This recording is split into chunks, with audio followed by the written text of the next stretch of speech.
The NBA Youngboy Make America Slime Again tour has solidified every thought, theory, and conspiracy about NBA Youngboy's career, and it's proven a lot. Now, the first theory or narrative about NBA Youngboy at the time was NBA Youngboy can't sell records and he doesn't really sell tickets because his audience is the PS4 party. Now, the narrative of Youngboy's fans being the PS4 party is that they're younger, teenage people who can't afford to buy the PS5. They can't afford to buy tickets, and they can't afford to essentially support their favorite rapper. That's why Youngboy is such a crazily streamed artist on YouTube, but his Spotify numbers may not reflect that to certain people. Now, I'm going to tell you this. From what I've seen over the past week or so of this Make America Slime Again tour, this is the greatest rap tour of the 21st century.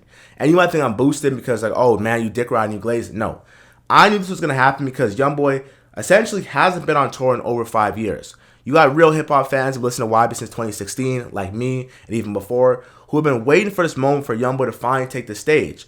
He's had a really lengthy history with the law. You know, he had his drug case in Utah where he was convicted, or should I say he took a plea deal and ran a drug prescription ring. He had his house arrest because of the whole situation. He had the gun case in Louisiana where he had the music video. Then he had the gun situation in California when he was in a high-speed chase with the feds. Youngboy's been through the worst of the worst shit, and seeing someone who came up how he did and elevate to this status is something that you really just have to support and can't say nothing bad about. Now, the narrative that Youngboy can't sell tickets seems something to be internet-based until it hit reality of Youngboy having 2 sold-out tours of 18,000 in Dallas being his first 2 shows. It's impressive when you're selling shit out back-to-back nights and it's straight niggas. We haven't seen that. You know what that tells me? If YB cared enough to be a little bit more commercial and probably, well, I guess these guys don't fuck with him, like say a Drake or say a Travis, or, you know, like say he looked up and Taylor Swift like gave him a song or two. Bro, he would be doing these shows like 6 nights in a row. You know why? It's only niggas going to his show. It's not niggas and white. It's niggas. Now, for a lot of people, Youngboy is the voice of the youth and the voice of the trenches. He's one of the most relatable rappers of our time because everyone has been through something that just never worked out, whether it was a relationship, whether it was a business goal, whether it was school. We've all had things that we thought were going to go better and it didn't work out like that. And for a lot of people, Youngboy is the poster child for just expression, pain, and just being honest. Now, DJ Academic, someone who's one of the biggest independent hip-hop media personalities, would actually speak on going to the Youngboy concert and say, it was really full of YNs, but at the same time, it was really impactful and crazy to see the big of an influence that Youngboy had on the youth. Because the narrative around the time was his fans are poor. They're young kids who don't have money, but you have him having a sold-out show, back-to-back nights for 18,000 real right diehard fans. I've told y'all exactly what goes on these shows. This is YN Central. This is how the energy is. It's one of the craziest shows. But I do see now everybody, even non-YB fans. But I see the culture kind of looking over like, you know, the culture is filled with dick riders. So everybody wants to look and be like, oh, wait, what's the new wave? And I'm talking about mostly rappers. I even hear rappers him be like, yo, bro, why you acting like YB got the best show? And I'm like, I never said he has the best show. He has the best audience. I've gone to all of y'all shows. Y'all audience is tame. His audience is straight YNs.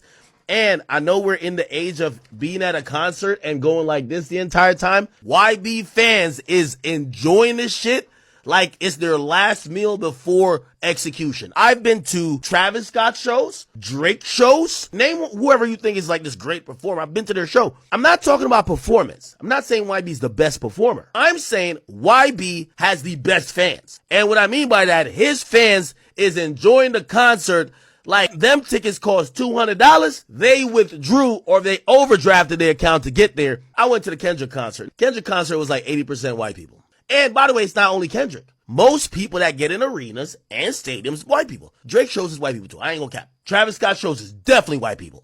Any show that niggas is raging and doing all that shit like mosh pit, clearly white people. No self-respecting black person is spending $300 to go to a concert to take his shirt off and bounce around with other niggas and get thrown in a circle. We're not doing that. Yes, it might have smelled like Black Kamals up in there, but YB got the YNs. And yes, in the nosebleeds, they got their shirt off. They might not be doing mosh pit, but they doing something. Now, Academics will touch on some interesting things in this video, especially how NBA Youngboy was the black sheep for a lot of people coming up in hip-hop. When you look at Travis Scott, When you look at Lil Wayne, when you look at even Drake, because he said Drake talked to Drake on FaceTime. He said he couldn't F me because he was cool with Dirk and cool with Cole.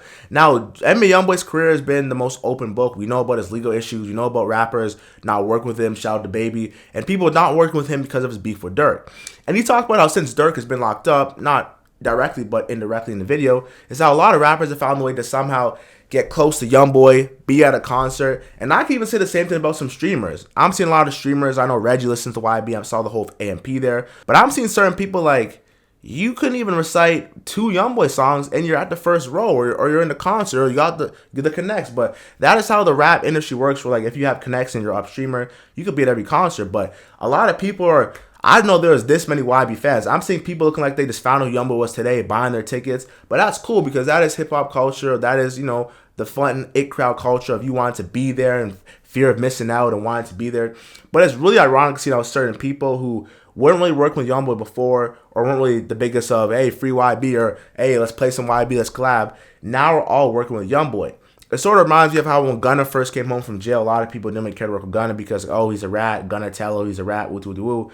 And then 2 years went by, and then Gunna's the hottest rapper in the A, and now everyone wants to work with him. I think one of the craziest things about the situation is how Edmund Youngboy has used his sold-out tour that's bringing him millions of dollars and boosting up his notoriety and showing him that he is who he says he is that he's dissing Dirk on every last show and the last song. Now, for the most of you guys who have been tuning in, you probably know that Dirk ends the show, or should I say Youngboy ends the show, playing I Hate Youngboy, which is a diss towards Lil Durk. He talks about the O Block pack. He talks about how Dirk's dad saying F your dad too. He in the feds. He a bitch. All this other stuff. And he was talking pretty spicy.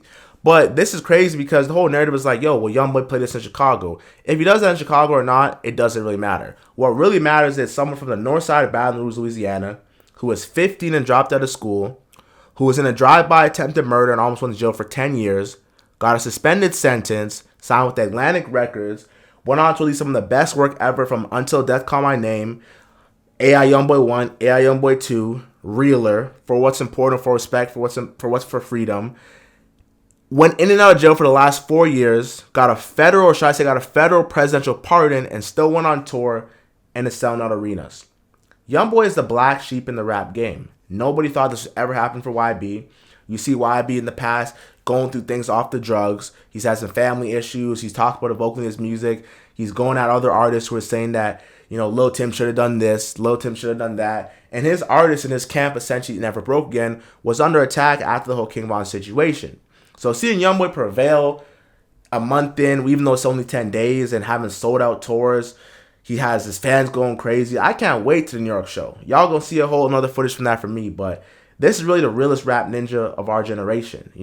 Some might say that Michael Jackson, and I wouldn't refute it because his impact of vulnerability, great songs, being a lyricist, fan appeal, like Youngboy is relatable to a lot of people. And there's a reason why a lot of his fans love his work because he is who he says he is.